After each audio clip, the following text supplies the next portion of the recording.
자, 경제책사 김소영 연구한미통합수합론. 신인 아까는 수합, 여기는 수합후. 네, 수합이나 수합나. 네. 신인군 용산이전 팩트체크 슈퍼미소녀 후쿠야마. 네, 프란시스코야마. 푸틴 예언 터키 드론 추경호 최상목 미국채 쌍용 한덕수 김진짜 방현철 골드만 모건스탠리 시대정신. 이런 제목입니다. 아유, 녹차한잔 마셔야겠네요. 자꾸 속이 이렇게 울렁거리지.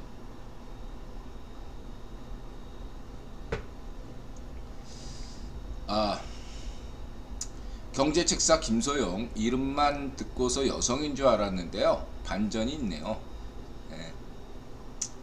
자타가 인정한 한국 최고 경제이론가이자 실전 경제책사 신현성에 이어서 간만에 드는 경제책사인데요. 기대해도 될까요? 네. 그 아무나한테 경제책사라는 말 표현 안 쓰거든요. 한국에서 경제책사 이 정도의 어떤 네임드를 거론할 정도면요, 언론에서 경제책사 이러면은 뭐 전두환 정부 때 있었죠, 갑자기. 신자유주의 전도사. 갑자기 이름이 생각이 안 나네.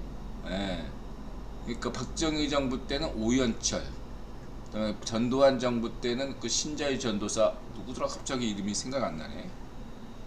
그런 식으로 그 다음에 이명박 정부 때 신현성.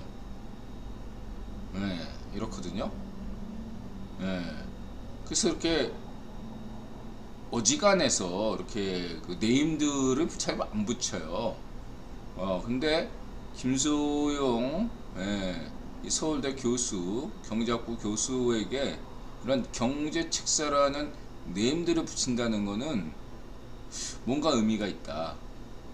뭔가 김소영이 큰일을 하려는 거 아니냐, 이렇게 볼 수가 있다 라는 거죠.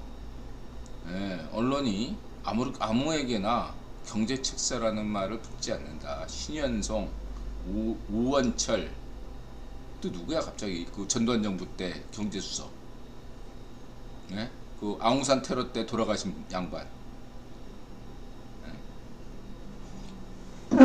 누구죠? 힘들어가. 녹차 물 좀 이렇게 계속 이렇게 해서 먹을게요.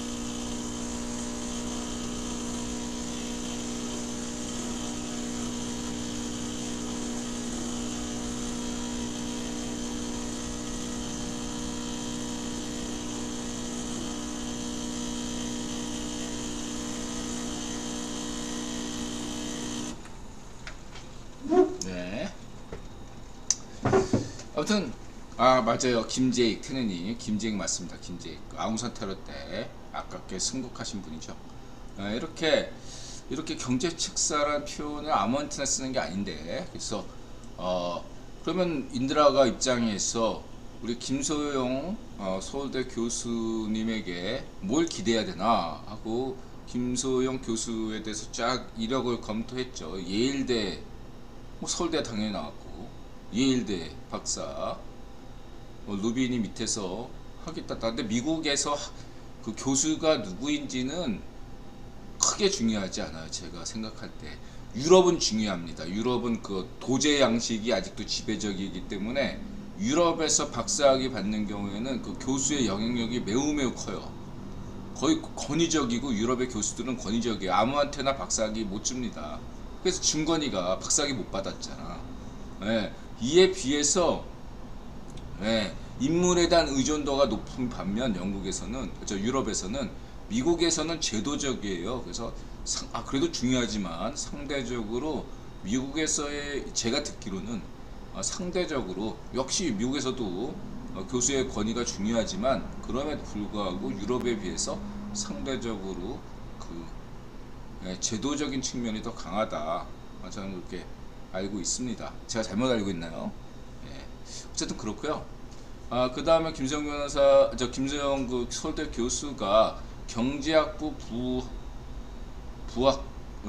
경제학부 부원장, 이런 어떤 그 다음에 한국경제학회 뭐 사무총장 이런 거 보면은 어떤 이러한 그냥 보통 교수들이 연구 교수가 있고 강의 교수가 있고 또 하나는 이렇게 이런 김소영 스타일의 관료형 이러한 어떤 교수가 있거든요.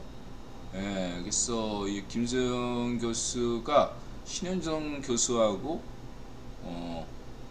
유사한 라벨이다.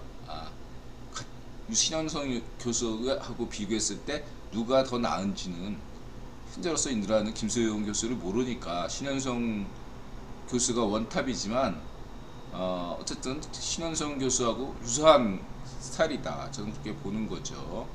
그래서 보통 그 교수 출신이 이런 경제 무슨 뭐 청와대 비서관 맡는다든가 그런 우려가 있거든요. 왜냐하면 교수들이 이 현장을 모르고 그냥 탁상 공론, 이 연구만 하다 보니까 강의하고 연구만 하다 보니까 이상적인 것만 쫓다 보니까 현실을 모르는 경우가 태반이거든요.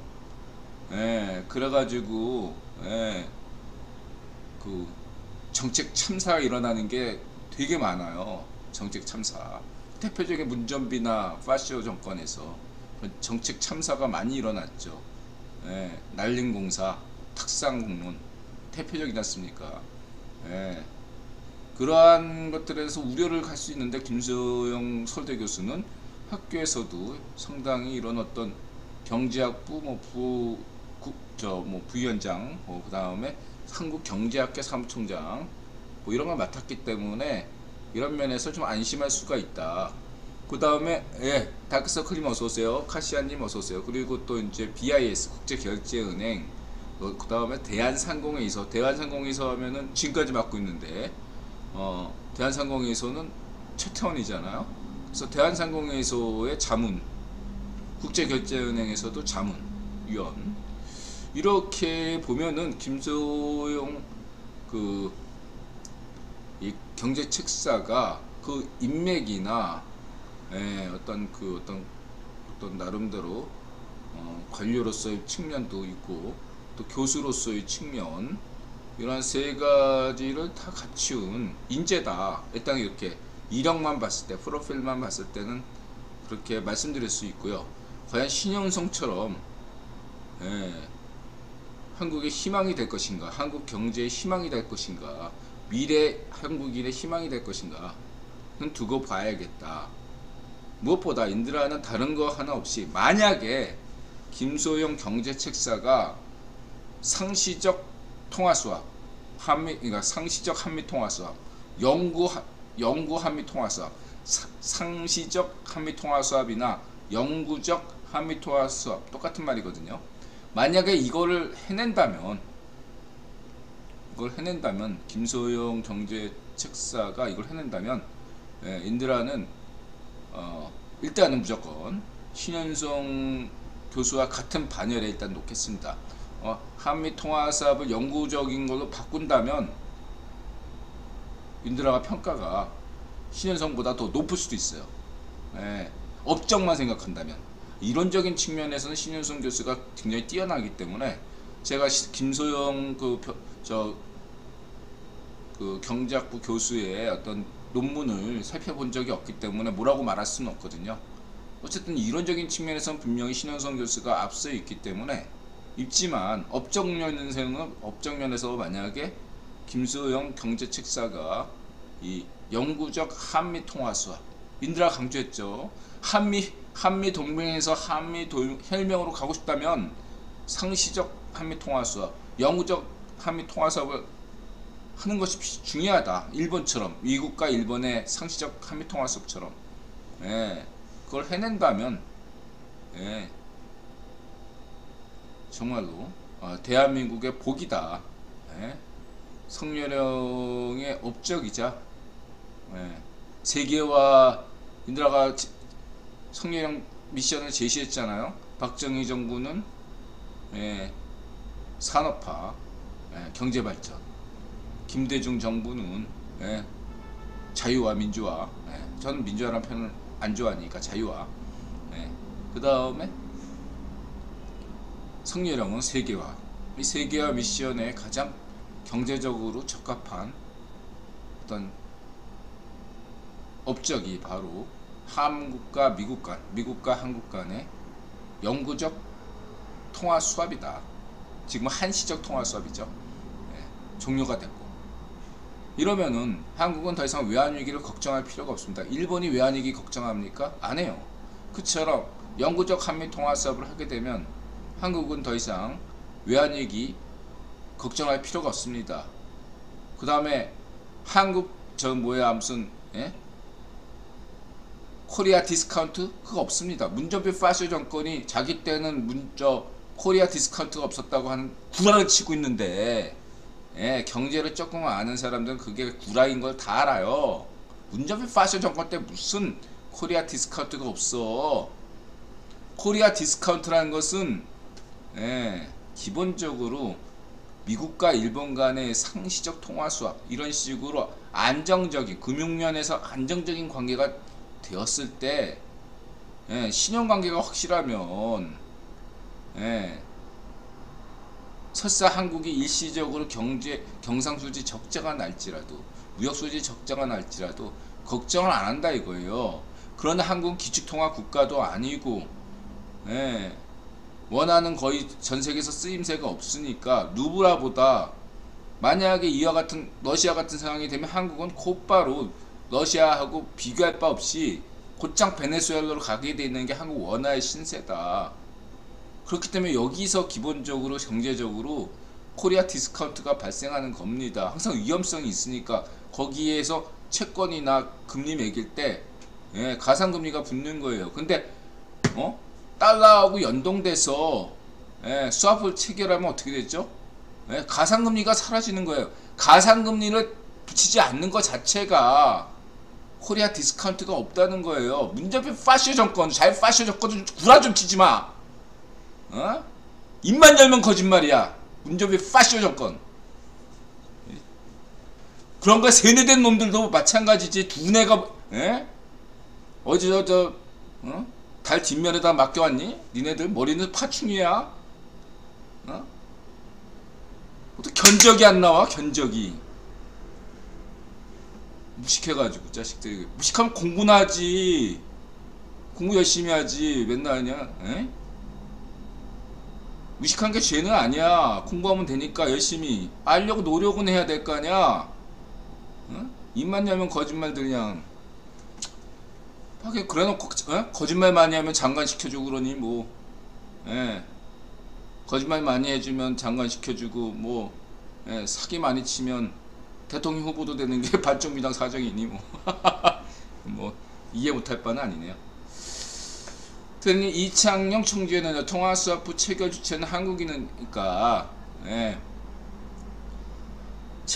트네님이 아셔야 될 게, 한국은행장은 국유원이 임명하잖아요. 이때 이런 어떤 한국은행장, 그 다음에 금융위원회장, 그 다음에 경제부총리, 이런 분들은 관료, 기익보다는 기익, 어떤 새로운 어떤 정책을 입안하거나 그런 분들이 아니고, 말하자면 유지 보수하는 거예요. 유지 보수. 기존에, 그러니까 어떤 정책들이 딱 떨어지면, 미션이 내려오면 그것들을 잘 수행하는 분들이 한국은행 총재고, 금융위원장이고 경제부총리예요. 테네님은 그거를 분명히 하셔야 돼요. 그래서 이 김소영 경제책사는 어디냐면, 말하자면 청와대에 있는 거예요. 예를 들어서 신현송 그분이 청와대 비서관이 아니라 경제 행정 쪽에 있었으면 신현송이 그런 걸 못하는 거죠. 이거를 구분하셔야 돼요. 김소영 경제책사가 새로운 정책들을 입안해서 이거를 제도화하려고 하는 그러한 것들, 새로운 것들을 만들어서 입안해가지고 이렇게 나가는 것들, 정책을 만들어내려고 하는 그런 것은 기존의 경제 관료들에게 기대해서는 안 된다. 이 얘기를 인드라가 강조 드리는 겁니다. 테느님, 이거 구분하셔야 돼요. 예, 이거를 기존의 행정부에서 기대하시면 안 돼. 혼선을 주지, 그런 경우에는. 예, 그래서 이런 것들을, 예? 용산 이전도 마찬가지로 이것들은, 예, 기존의 청와대, 그러니까 청와대 대신에 뭐라고 표현해야 되나, 이걸 그냥 용산 할게. 용산에서 처리할 문제예요. 예, 김성희 변호사도 용산에 있고, 예, 용산 이전 문제도 용산에서 처리할 문제지 기존의 행정부에서 처리하는 게 아니라고요. 네, 그렇게 이해하시면 되겠습니다. 이해하셨죠, 테니? 가쿠토님, 넥스트 레벨로 가기 위해서는 이번에 일본 달러당 300엔까지 올리면서 30년간 미뤘던 구조조정, 우리는 일본 대신 잃어버린 30년, 우린 경제 규모가 작기 때문에 일본 구조조정 후 중국 대신 다시 제조업 강국으로 부활. 글쎄요, 저는 제 생각에는 제조업의 미래가 끝났다고 볼 수는 없지만, 예, 제조업에 대해서 여전히 향후 20년 동안은 중요하지만, 예, 글쎄요, 일본이 제조업 강국으로 부활하기 위해서 많은 고통을 감내했죠. 예, 그래서 그게 지금 일본식이 아주 독특한 모델이에요. 다른 나라가 흉내내기가 어려운 어떤 모델로 가고 있는데, 예, 한국은 그런 모델, 일본식 모델로 갈 수도 없고, 예, 한국만의 또 모델로 가야 되는 그런 상황이 몰려있다, 이렇게 볼 수 있는데요.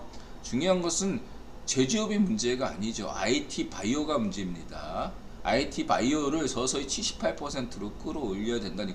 말하자면, 예, 내연차 자동차에 우리는 신경 써야 되지만, 그보다는 78% 전기차에 힘을 써야 되는 것처럼, 예, 제조업 위주로 가면 안 돼요. 이제 더 이상 발상의 전환이 지금 시대적인 과제로 돼 있습니다. 각톤이 일본은 기본 인프라가 있건 없건 간에 IT 바이오 시대로 가게 되면 양자산업 시대를 준비해야 되는데, 예, 인드라가 이렇게 한마디만 할게요. 일본이, 예, 양자산업 시대를 준비하지 못하면, 예, 저런 인프라 다 필요 없어요. 말하자면 그냥 다 지금 일본의 시골처럼 그 인프라다가 쓰레기가 되고 말아요. 지금 일본의 지방에 깔려있던 인프라들이 다 어떻게 되고 폐허가 되잖아요. 방치되고 있다고요. 이번에 바이든 형이 미국의 새로운 인프라를 쫙 깔았잖아요. 그런 것처럼 일본도 대대적인 그런 인프라를 깔아야 되는 겁니다. IT 바이오. 예. 그 기존에 어떤 무슨 뭐 인프라가 있잖아, 이런 거 다 필요 없어요. 점점. 네, 그렇게 생각하시면 돼요. 20년 동안 일본이 어느 정도 가능하다고 생각하세요? 아니에요. 가격 측면에서 지금도 일본이 간신히 버티고 있는데, 언제까지 물가 안정, 임금 안정 정책을 일본이 독특하게 실행하고 있는데, 이게 언제까지 가능하냐? 이건 알 수가 없다. 지금까지는 성공적이었어요. 일본이 인정해야 되지만, 이거는 누구도 흉내낼 수가 없는 일본만의 방식이고, 인드라 볼 때는 2030년 지나면 일본의 정책도 어떤 식으로든, 네, 문제가 크게 발생할 거라고 봅니다. 이 정책을 계속 지속시킬 수는 없다고 보고 있어요, 저는.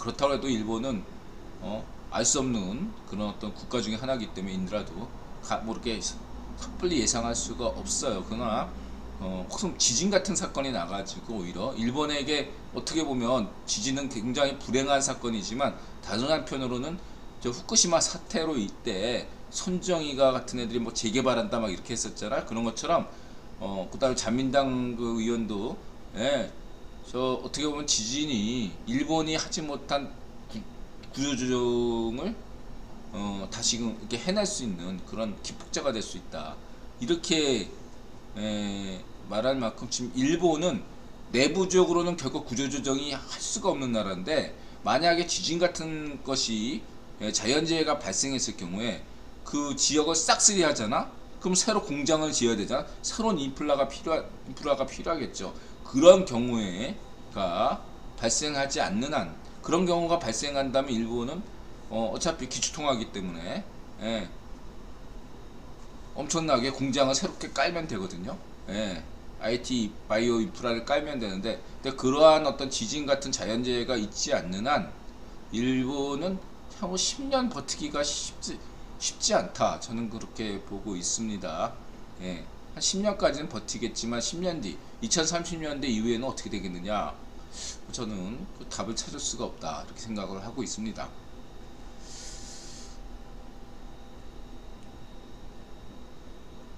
그러니까 인건비가 싸지는 게 한계가 있다가, 한계가 지금 더 싸질 수가 없어요. 제가 볼 때 일본은. 예.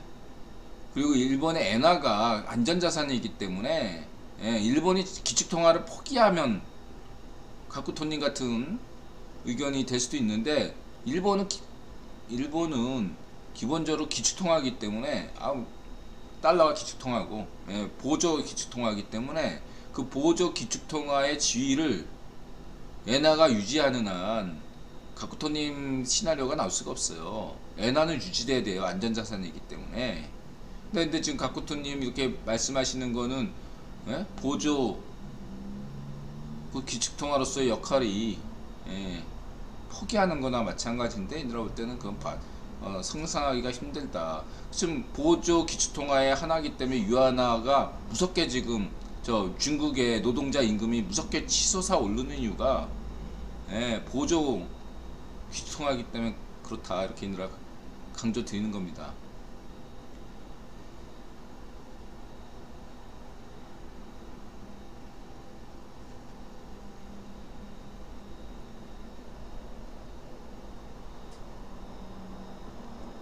그러기 위해서는 외부 충격이 필요하다.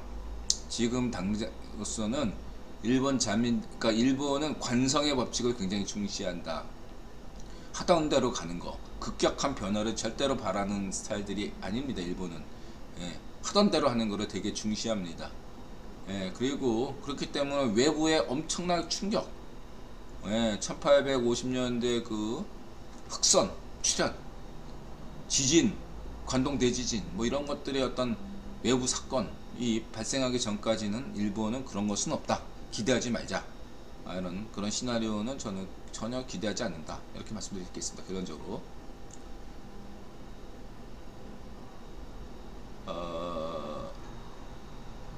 아니요, 한국은 한국만의 길을 간다, 이거 보시면 돼요. 한국은 한국만의 길이 있어요. 좀 달라. 일본, 그러니까 자꾸 이제 각도님은 일본은 보편적 모델로 자꾸 이해하시는 것 같은데, 일본은 일본만의 모델이지 전 세계적인 모델이 될 수 없고, 한국 역시도 한국만의 모델로 가야 돼요. 그건, 예, 좀 더, 예, 연구가 필요합니다. 여기까지 말씀드리고요.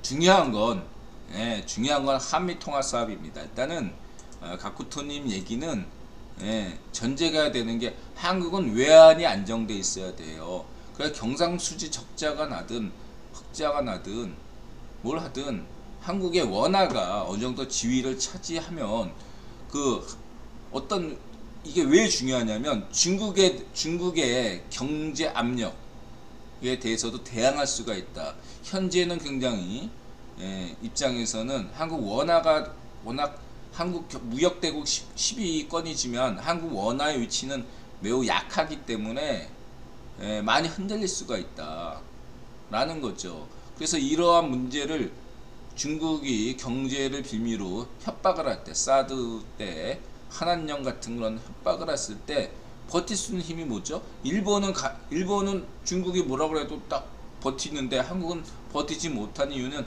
단순히 경제 규모 때문이 아니라 바로 이렇게 일본은, 예, 미일 통화 수합이 돼 있고 한국은 미일 통화 수합이 안 돼 있기 때문에, 예, 그런 자신감 부족에서 신용 불안이 이어지는 것이다 라고 할 수 있겠습니다. 그렇기 때문에 전 세계 투자자들에게 중국이 어떤 협박을 하더라도 한국은 끄떡없다 라는 것을 보여줘야 된다 이거죠. 말하자면, 예? 우크라이나가 나토 동맹국이라면 푸틴이 침략할 생각도 못했을 거라고 생각합니다. 그쵸? 예, 침략할 수가 없어요. 예, 한국은 한미 동맹국가죠. 그것이 군사 안보적인 측면이라면, 경제 안보적 측면에선 바로 한미 통화 수합이다. 상시적 한미 통화 수합이 체결되어 있다면 중국이 한국 경제를 뒤흔들 건덕지가 확률이 훨씬 더 사라지고 약화된다. 완전히 없어지는 건 아니지만 이렇게 자신있게 인드라가 말씀드릴 수가 있다. 이렇게 말씀드리겠습니다. 그래서 가코트님이 지금 얘기하시는 건 이 문제가 선행되고 거시적인 측면에서 해결한 다음에 한국만의 어떠한 경제 발전 어떤 모델을 고민해야 되는 건데, 이것을 일본과 어떻게 해가지고 하는 것은 일본은 일본의 길을 가는 거고 한국은 한국의 길을 간다. 이렇게 말씀드리겠습니다. 그래서 한국과 일본을 단순 비교하시면 안 됩니다. 일본은 상시적 미일 통화수합 국가입니다. 잊지 마시고요. 그래서 이분이 여성분인 줄 알았더니 남성분이시고, 한시 개입 내역 공개하더라도 최소화하라. 아주 좋은 의견 주셨습니다. 이게 김소영 교수님의 얘기죠. 그래서 이때가 아마 트럼프가 막 협박하고 있을 때 이런 문제에 대해서 설득력 있게 얘기를 하고 있어요. 그래서 미국 측의 어떤 요구사항을 서로 윈윈하는 거죠. 미국과 한국이 서로 윈윈하는 구조. 좋다. 이런 것들을 한번 기간을 잘 내서 우리 한미 동맹 강화를 위해서 한미 동맹 강화를 위해서는 경제다. 우리 성렬형이 뭐라고 하겠습니까? 핵심은 경제다. 바보야, 문제는 경제야. 한미 안보도 한미 동맹도 경제로부터 시작하는 거다. 김소영 경제학부 교수, 서울대 경제학부 교수의 말처럼 상시적 한미 통합 수합을 해낸다면 무엇이 걱정할 게 있습니까? 반쪽 정은이 아무리 핵미사일 쏴도 걱정하지 않는다. 이렇게 너라 자신있게 말씀드릴 수 있습니다. 반쪽 정은이 ICBM 미사일 쏘면 우리는 한미 통화 수합으로 맞서면 됩니다. 무서울 게 없습니다. 그 다음에 뭐 인수위원회 추경호, 최상목 이런 사람들이 경제부총리 관료들이죠.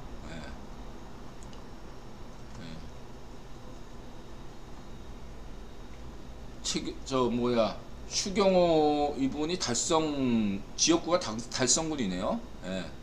지금 박근혜 대통령 있는 달성군, 대구 달성군입니다.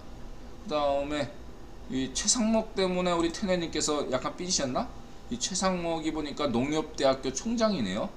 이 농협 이렇게 이건 사생활하고 문제에서 이거 생략하겠습니다. 죄송합니다, 우리 태네님.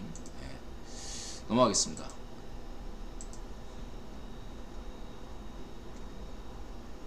죄송합니다. 뭐 이 정도로 하고요. 여기까지 하겠습니다. 김소영에 관해서는 여기까지 하고요. 태님, 윤카께서는 클린턴 과셨군요. 문제는 경제야. 바보야. 그 다음에